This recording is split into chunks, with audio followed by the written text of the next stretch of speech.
All right, then let's get this thing started. Welcome everybody to the Survicate 101 Tips for Boosting Survey Response Rate webinar. My name is Maciek and I'm the Digital Customer Success Manager here at Survicate. I'll be your host and presenter for today's topic. And the aim for today's session is to arm you with not only information and cool tips, but practical skills to help you increase survey response rate of your surveys. So, let's get housekeeping out of the way so we can get to the good stuff. Yes, this webinar is being recorded, which means I'll be sending it to you if you registered, right? So expect that in your email box sometime tomorrow for sure. Feel free to ask any questions you may have during today's presentation in the chat, and we'll get to those at the end.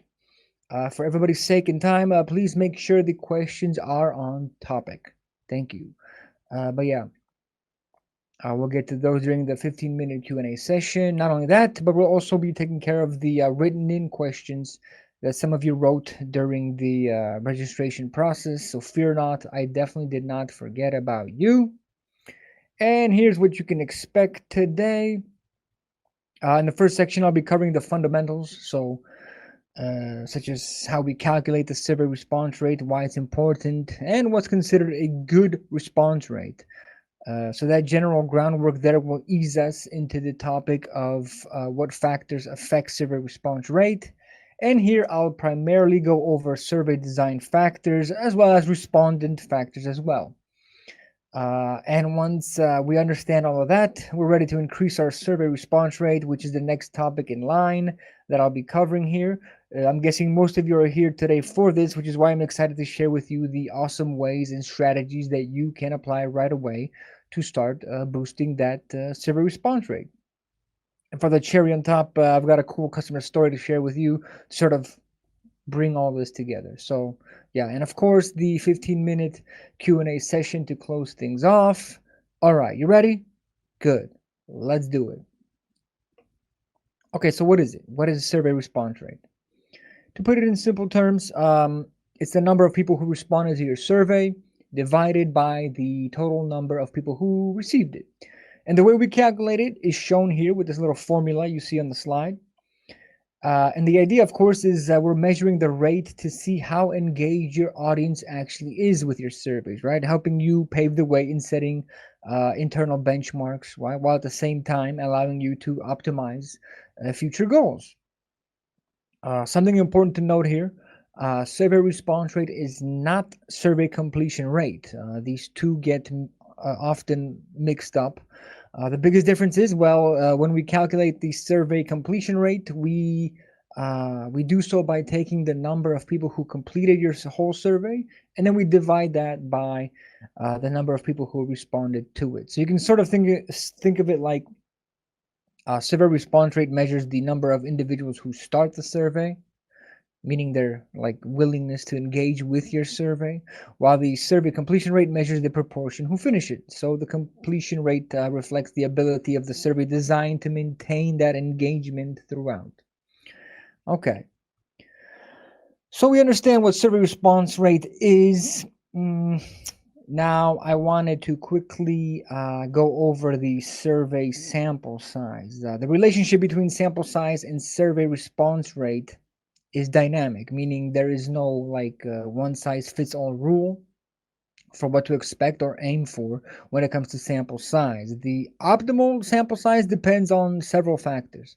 So it's very important that you specify and be mindful of who you are targeting for your surveys. For example, if you're running an NPS survey among your own customers, the sample size and expected response rate will be distinct from more general surveys that target a broader audience, right?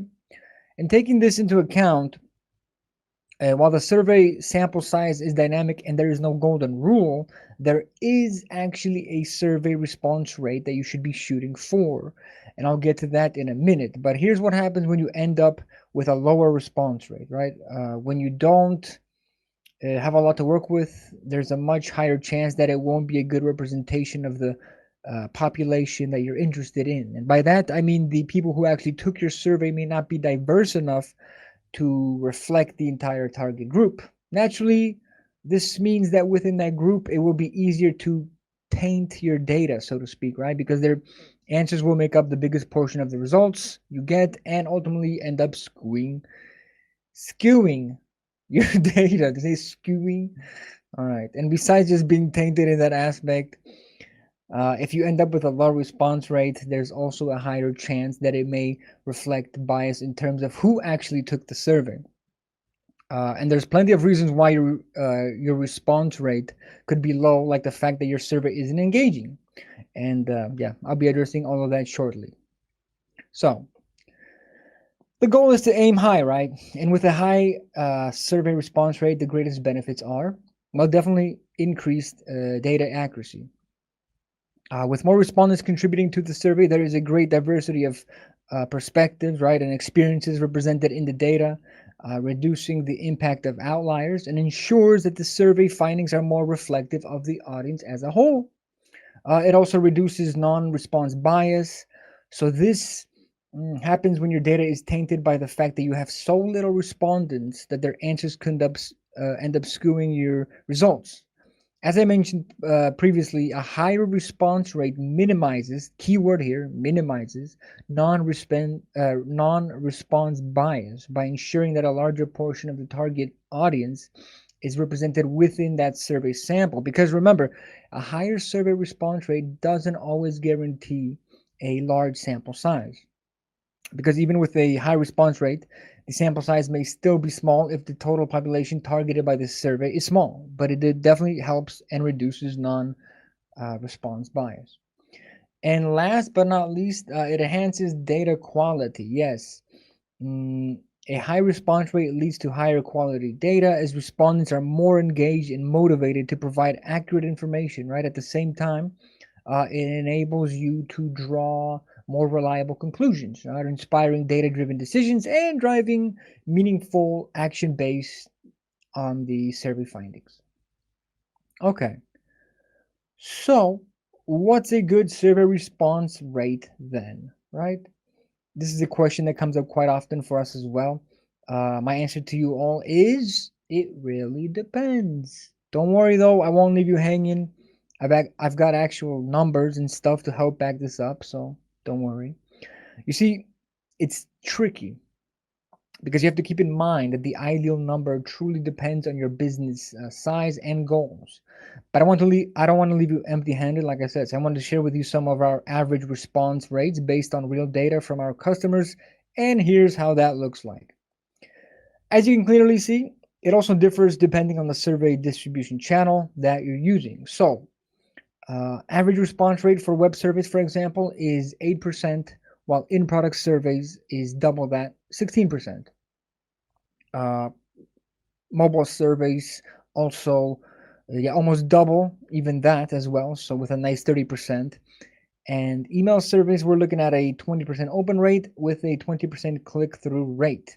And to give you a better understanding of that, to achieve 250 responses, for example, you'll need to reach at least 3,125 people using web surveys, right? So that would be 1,563 using in-app or 833 through your mobile app, or send 6,250 emails when considering the 20% open and click-through rate. That should give you a good understanding of what you should be expecting and could consider a good survey response rate. What is it?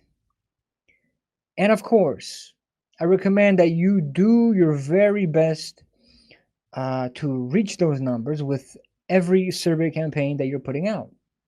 Write them down and treat them as numbers you should be aspiring towards, right? And if you're not getting those numbers yet, well, don't worry. This is why I'm here and this is why you're here, right? Remember, every survey that you create and share is a chance to learn and grow going forward, whether your survey response rate is low or high.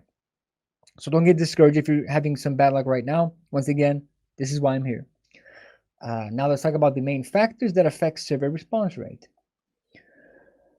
Yeah, that can be narrowed down to internal and external factors, I'd say. The internal being your survey itself and its design, while the external factor here would be your respondents. But first, let's go over the survey design and the biggest factors that could be contributing to your survey response rate. First up, survey type. right? Simply put, you're using the wrong survey distribution channel or type. Maybe you should be targeting your website instead of running email campaigns. The target market and audience will highly influence what type survey type is best suited for you. You don't want to put resources and time into a survey type that isn't reaching respondents. Don't forget, in some cases, using a combination of survey types can also be beneficial. So don't think you just have to stick to one, because you don't. Okay, clarity of instructions. Yes.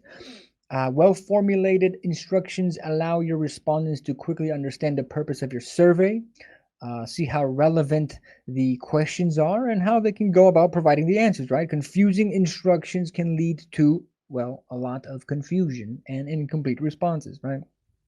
Take that extra time to come up with a well thought out introduction of your survey. You will be surprised how much of a difference it can make. Depending on your survey goals, for example, it's always a good idea to mention how long it will actually take to take your survey if you need some ideas to get started, right? To help you fine tune your instructions even more, Anastasia will put a link in the chat right now for you to bookmark should you need it.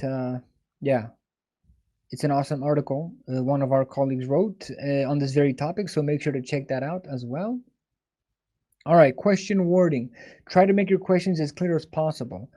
Also, try not to use hard to understand language or technical jargon, right? For that matter, your respondents could end up feeling discouraged and skip your questions, or even worse, they can abandon your entire survey. So, a quick example, as you can see, right? There's a difference. Do you like pizza? Yes. And is pizza something you find favorable? Now, I'm thinking, what do you mean by that, right? I think it's pretty clear which question you'd find more answers to. Keep it simple. Also, I just noticed the colors there in the slide match the Italian flag. That wasn't on purpose. We'll call that a happy coincidence. All right. On to question type.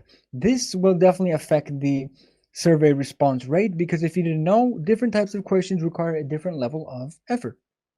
For example, open-ended questions provide you with opportunities to gather rich qualitative data, but at the same time, they can be tedious for some to actually answer. And if they're not placed strategically, they will be the reason that people simply nope out of your survey, right? And of course, this applies to all question types. So think about which questions you should be focusing on and why. For example, if you've got a NPS survey, there's a reason why the first question is 99.99% of the time a question asking, how likely are you to recommend us to someone like you, right? The goal is to measure NPS, which with as much ease as possible. Consider this when you're coming up with your surveys and the questions you're using. Next up, we got survey flow. Now, everything I've already mentioned will contribute to the survey flow in some way or another. So a natural flow means you're attending to all of those aspects already, but additionally, you should also consider how you want to ease your respondents into the survey when thinking about this as well. So it's a good idea to start with opening questions to give your audience a chance to kind of like warm up, right? Before you bust out with the more complex topics, should you have them, reducing the cognitive load, right? And making your respondents far more likely to continue responding to your survey. Survey topic, yeah. Your respondents are far more likely to participate in your survey that are relevant to their interests, right? If it's aligning there, they are more likely to perceive it as worthwhile and be motivated to actually respond to it. I suppose if you already know the purpose and goal of your survey, you'll also be striving to make sure that the survey topic also reflects that. So don't forget.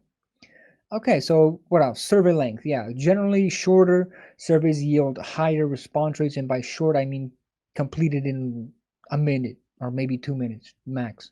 And a quick reminder: remember to mention in the instructions introduction of your survey. I know personally that I'm far more likely to take a survey if I see that it does in fact take a couple of minutes to take. So keep that in mind when designing your surveys. So by now you're probably starting to get the basic idea, right? Your survey design plays a huge role in whether your survey response rate is going to be low or high, but it's definitely not the only thing because we also have to consider the respondents that are taking your survey as well. So let's get into that. Okay, we've got we've all got our good and bad days, right? Preferences, interests. And so respondents have a significant influence on survey response rate as well due to various characteristics and factors to consider. The first one worth mentioning is motivation. It's safe to say that you can also look at the survey response rate as a reflection of the respondent's willingness, right, to actually complete your survey. What this means is that you have to consider internal factors such as their personal interest, curiosity, or even like personal desire to even contribute to the research, as well as external factors such as incentives, meaning why should they take part in your survey in the first place? Is it worthwhile for them, right? Second up is the demographics. Certain demographic groups may be more inclined to respond based on their interest or perceived relevance of your survey topic. That's why it's important to be mindful of who you're targeting with your surveys. And last up, we have engagement.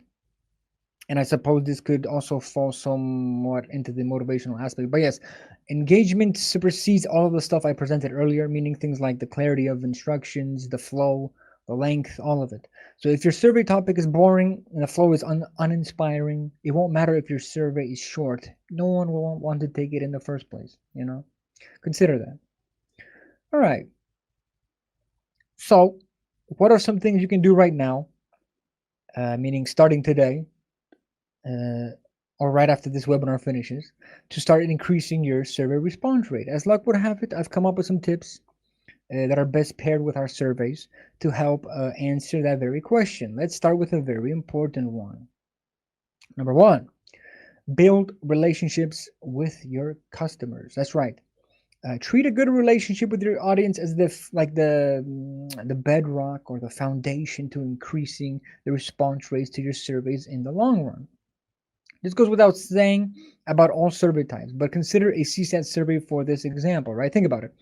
Um, when is the last time that you personally filled out a satisfaction survey for a company that you didn't care about, right?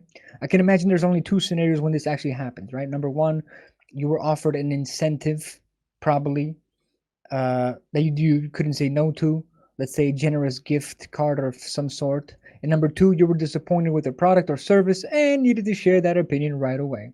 The point is that you should be investing big time in building customer relationships and community building through strategic marketing and customer success efforts. The great thing about making sure to build relationships with your customers is that this will have a far greater impact beyond just increasing your survey response rate, such as lowering retention, increasing customer loyalty, lifetime value. Don't take this for granted ever. That's why it's at the top of the list today. All right. Number two, we got A and B test your surveys.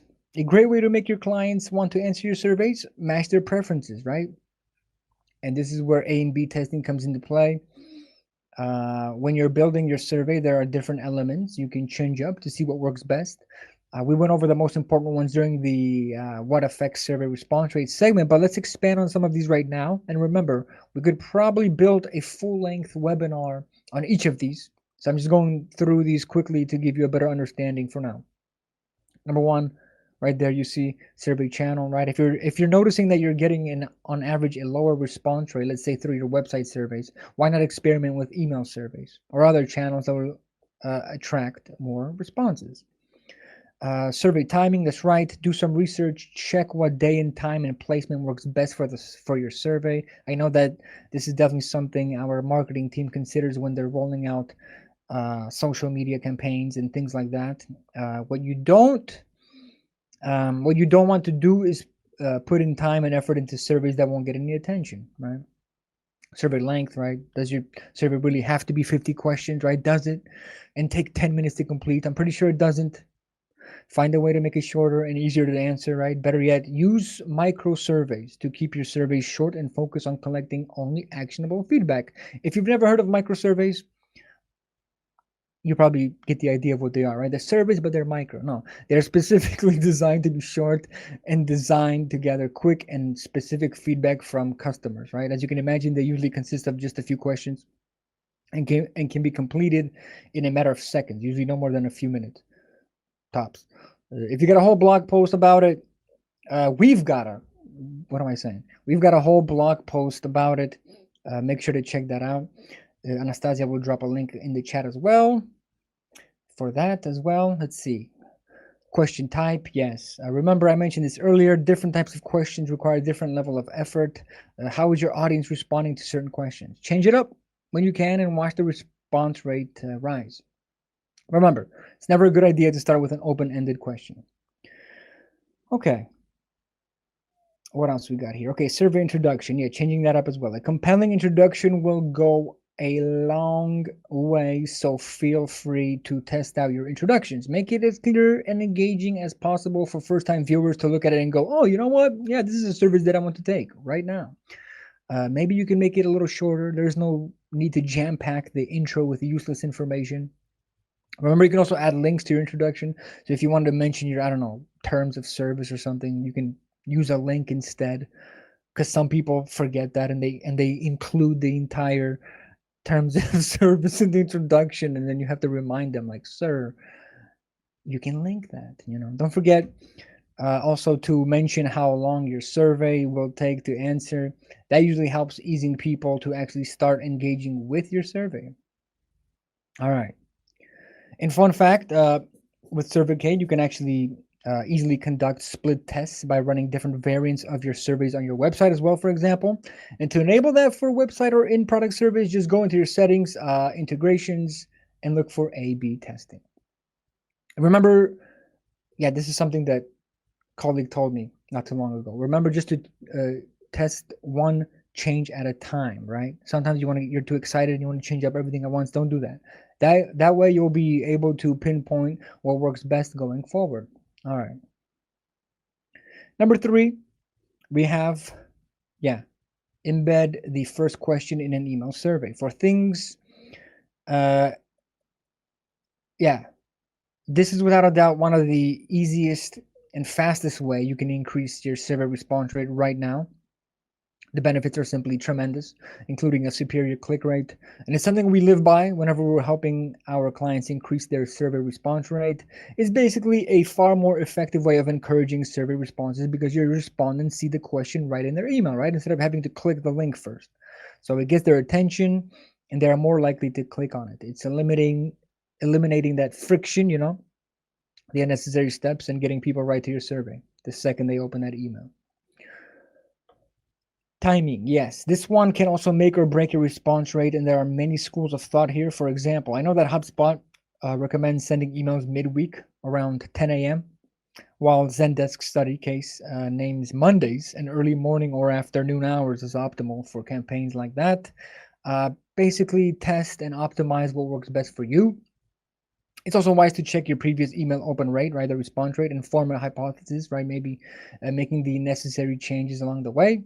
If you've got a global audience, check to see if your email software that you're using lets you schedule sending based on time zones, right? From experience, I can tell you that when I first started running email campaigns, I just sort of glossed over this. And disappointed, of course, with my open rate. I did some research and realized that we had an option to send out emails based on time zones. Needless to say, this helped a lot. All right. And when it comes to website and in-product surveys, it's not always the time of day or hour that will get the job done, right? Your website is static, meaning people visit it at all hours of the day. So if you're looking to, let's say, lower your checkout bounce rate, uh, it'd be a good idea to simply add a shopping cart abandonment survey on your page to start gathering that data, or let's say a pricing page clarity survey on your pricing page to help strategize, right, and optimize your page so it reflects your visitors' wants and needs. I wanted to also emphasize website surveys here because I've noticed myself that a lot of my clients who have gorgeous and highly engaging websites aren't utilizing these surveys, right? So our entire customer success team have actually been knocking on our clients' door, so to speak, right? To be like, hey, what's going on? Why aren't you doing this? And it turns out that people simply don't realize how effective website surveys are until they start using them. So start using them. Furthermore, in Survicate, you can also show a survey when a user triggers an event. And this is ideal for example, if you rolled out a new product feature and want to collect feedback about it. Why not display the survey when your customers actually start using the feature, right? The perfect time. Actually, you know what? I think this is a great time to quickly demonstrate how easy it is to set that up. And since I've already got you here, let me show you how that works. Let me just disappear here for 1 second. All right, and we're here. So basically, let's just imagine that you just improved your, I don't know, how about search function feature, right? And you want to gather feedback on it. What you can do is when creating your website or in-product survey, you can actually trigger the survey to users who completed the search function. So once you've created your website survey, like I have here, all you have to do is go to the target tab, and under triggers, we scroll down to when a user triggers an event, and add an event name. Let's go with search function, right? Of course, you also have to keep in mind that when you are installing Survicate, your developers would need to add the events into the code for us to track as well. But the good news is that you need to do this only once, and then we'll be tracking these events and you can target them. We have every step explained in our documentation for developers, so you can send it to your colleague and they can quickly get started as well. If you'd like to check that out later on, maybe Anastasia can put a link now to the documentation for anybody that would like to see it. Okay, yeah, also, if before I forget, yeah, if you install Survicate code with Segment, you can start using events right away as we get them from Segment. So that's something cool for Segment users. But yeah, basically that's it. Let's get back to the presentation here. All right, and we're back here. All right, so uh, yeah, to finish up with the timing, another best practice and something that we stand by in general, make sure to send out customer satisfaction surveys, for example, right after a customer has interacted with your support line, right? This will ensure maximum quality of your data because their emotions are still high and the experience is still fresh. Yes, even if they didn't have a good experience, it shows that you value their opinion and gives you a chance to improve immediately, right? All right, targeting the right customers. Yes, so if you want to get more responses, why not just target all of your customers always, all the time, right? Wrong. I admit I was actually guilty of this mindset when I first started, but the truth is, casting a net too wide will harm the quality of your results and also lower your response rate as well. Surprise, surprise. When you're trying to decide on who you should be targeting, try to answer the following questions. Who will have the knowledge on the topic, both when it comes to experience with your company and general expertise? Which group of respondents does the topic of the survey matter most to? Would the respondent benefit from taking the survey? If so, how? For example, if you're running an NPS campaign, right, you should show these only to longtime clients who have already gotten familiar with your product to know if they'd actually recommend it or not. New clients probably won't bother with that type of survey. For email surveys, use contact groups from your CRM to help you target the right users. Which attributes you choose is up to you and your segmentations, of course, right? Speaking of CRMs, you can integrate your CRM with Survicate and target users based on their behavior in previous surveys. So you can do things like target only non-respondents or maybe NPS detractors. There's a lot of different possibilities here, so make sure to use that to your advantage as well. And for website and in-app feedback, we've got built-in targeting options as well that will let you send laser-focused surveys, right? There's plenty of conditions you to choose from, as you can see on the slide here. So things like attributes, logged in status, device, tags, visit source. There's a lot to work with here, so allowing you to truly narrow down your targeting should you need to. One of my favorite tips, again, you probably mentioned, yeah, you've heard me repeat this a few times throughout this webinar, and I'll say it again.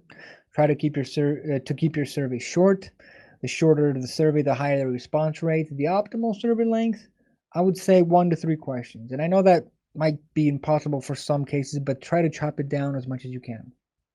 If you're having trouble doing that, remember to focus on one topic per survey. Naturally, customers will get discouraged if they're focused or forced focus no they're yeah if they're like forced to think about every aspect of your business at once, right? Remember not to start with open-ended questions. These tend to overwhelm respondents. Don't do that. And also utilize skip logic, right? Showing only the questions relevant to respondents. This shortens the survey. That's the beauty of it. And a final tip: for the keeping it short. Why not add a progress bar, right? If your respondent sees that there's only 2 questions left, they are more they're far more likely to interact with and ultimately finish your survey. Awesome. Okay. Incentives. Yes, sure. Incentives can be a great way of boosting your survey response rate, but you should never treat it as like a magic wand, right, to fix all of your problems. For example, for CSAT surveys, I wouldn't recommend it because they're more likely to result in biased answers, right? Think about it. Your respondents might end up giving you a higher score, like as a thank you for the gift. And if the incentive is connected to your business, like a discount code, it would only attract customers who like your product. Instead, consider incentives when the goal of your survey is to collect info and not opinions, right? Or if the survey is long and respondents need some extra motivation to complete it. Remember, I just mentioned that the optimal length is 1 to 3 questions to ensure a higher response rate, but sometimes there's just no way to keep it that long. So if you're planning on putting out a long survey, use an incentive to get people to take it. You can also use incentives if you're sending a survey to a unfamiliar audience, for example, right? Or if getting a high number of respondents is the absolute priority. And when you finally do go for an incentive, consider something else beyond like the generic Amazon gift card or something. Why not a donation to a charity, right? Or maybe a place on your wall of fame or something. You can even like go with something like a raffle ticket or in product rewards, right? It's really up to you. Okay, and the last way to help you increase your survey response rate, how about sending out email reminders, right? Remind them. If you're running an email survey campaign and responses are low, why not try again? Just because somebody didn't answer your survey doesn't mean the recipient doesn't want to talk to you, right? Maybe you need to catch them at a better time, right? Who knows? From experience, we know that the response rate for the first response and response rate for the follow-up survey are very similar, which means the follow-up survey lets you double on the respondents, right? A big tip. In order to not spam your whole audience with follow-up emails, you can also track non-respondents, right? I mentioned this a little earlier. If you integrate your CRM with Survicate, you will get the data on which respondents didn't open your surveys, and from there you can set up an automated email workflow based on those attributes. Okay, and also remember that just keep it going. Those are just some of the best ways in increasing your server response rate, but don't stop, right? Once you notice that you're getting more and more responses because you've successfully applied these methods, the idea is to keep that momentum going. So remember to always act on customer feedback. For example, if your customers are already requesting changes and want improvements, make it happen and let them know that you made it happen. This will go a long way and they will see that you listen and don't take them for granted, right? Following up with your customers who are offering interesting feedback is a great way to keep the survey conversation going. It's a great way to find, like, let's say, beta testers for your upcoming new features or even compensating unhappy customers, right? Giving them a chance to test out maybe features on a higher plan to see if it's the right fit for them. Who knows, right? Maybe they're disappointed because they can't use like a feature you have on a higher plan or something. There's always a way to act on the feedback. So ultimately, the goal is to create a feedback loop where you're dishing out quality surveys, gathering data, and then of course acting on all of that. And to finish up here for today, I wanted to showcase quickly one of our success stories. Agendor is an online CRM with web and mobile solutions for sales professionals. And basically, what happened here was that they were initially struggling with low response rates to their regular email surveys. So this decided to give us a run, ultimately finding success with our in-product surveys, which proved to be way more engaging for users who are actively using their web applications, right? As I mentioned a little earlier in the presentation, placing in-product surveys at the right spots proved to be a game changer for them as well. And this method allowed Agendor to collect honest, actionable feedback directly from their user base, leading to better informed decisions for product development and customer support improvements as well. Not only that, but once they got rolling, their NPS surveys proved to be far more effective as well, giving them higher response rates and more accurate feedback, which paved the way, impacted their product roadmap, onboarding processes, and overall user satisfaction. You can feel free to read more about that in our customer stories section if you want to truly see how companies are using our methods to increase survey response rate and how that affects overall business growth. And yeah, and that about does it for me. I think I've yapped long enough. How about we get to those questions? You ready? I'm ready. Let's do this.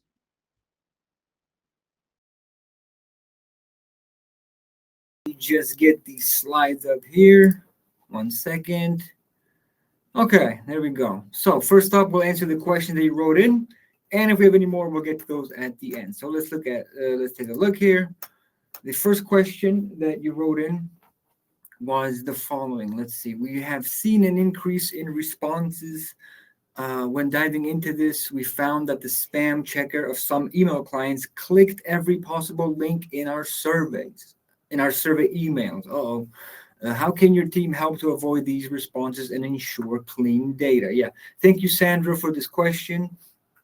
Yes, if you're sending your survey using email, you can end up seeing like irrelevant or fake responses to your survey, and this is because the anti-spam filters tend to go through some of the emails you send and check the content, right, which can result in like fake or irrelevant responses, right? To prevent this, make sure to enable the email answers confirmation feature, which I believe looks like this.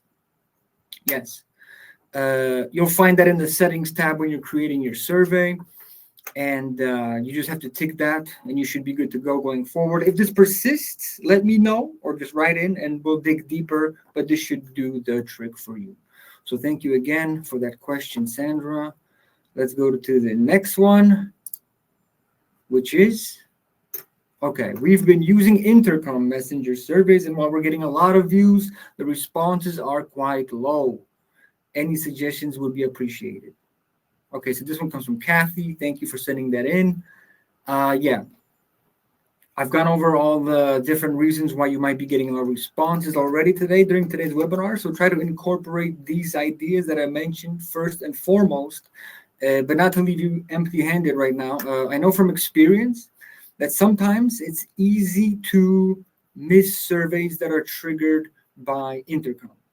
Maybe you can try changing the distribution channel, like website servers, right? That way you can trigger the survey right in the middle of your page or something like that. Another thing you can try is to, something I mentioned during the webinar as well, send a link survey with the same questions a few days later, maybe to the people who didn't reply, right? We've got a great success rate with this approach, so why not giving this a run, right? But yeah, thank you, Kathy, for your question. And the last question that we have is, how often can I send out surveys to my customers without them getting annoyed? Okay, wonderful question. Thank you, Sam, for this. Yeah, I don't think I went over survey fatigue in this webinar, other than the timing aspect, which also relates to this. But you don't want to overwhelm your respondents with surveys, right? That could very well be another reason why you're getting a lower response rate. It's all about relevance and timing in the end, right? Meaning send out surveys at more appropriate moments in the customer journey, right? So it's a good idea to integrate surveys at key customer journey milestones, for example. I don't know, like during purchase or when they're signing up, or maybe even after a customer service interaction, like I mentioned earlier about support. What else? Yeah, you can also identify key milestones in the use of your like product or service. I don't know, maybe like after the first month use or upon completing a specific action, right? Maybe even prior to sending out a renewal, right? You can send a survey to gauge their ongoing satisfaction and see if they're more likely to complete that or not. Now, if you're sending out something like NPS, right, it's rather difficult to say how often you need to conduct this because the optimal time is different for each business. I know that in Survicate, we conduct an NPS survey every quarter, and this helps us to evaluate our business decisions and also help us plan out our pipeline, right, going forward. The point is, don't send out surveys on a whim. It has to make sense as well. So thank you for that question, Sam. All right, so let's see what we have. So we have no more questions in the chat, which means we're ready to wrap this up. Thank you everyone for coming, for writing in these wonderful questions as well, and for basically taking the time out of your day to be with us. As a reminder, I will be sending out a recording of this webinar session to everyone that signed up, and that'll be in your email box sometime tomorrow for sure. Also, if you've enjoyed this webinar, we've got plenty more coming up. If you want to take a look at our previous webinars as well, feel free to visit our webinar directory. The link should be in the chat now, I believe. So check that out when you get a chance. But yeah, that does it for us. Remember, if you have any questions, you can always email us or write to us right on chat, and our wonderful support team will, help you out, or I will. Either way, we're here. But yeah, have a wonderful day and see you at the next one. Take care, everyone.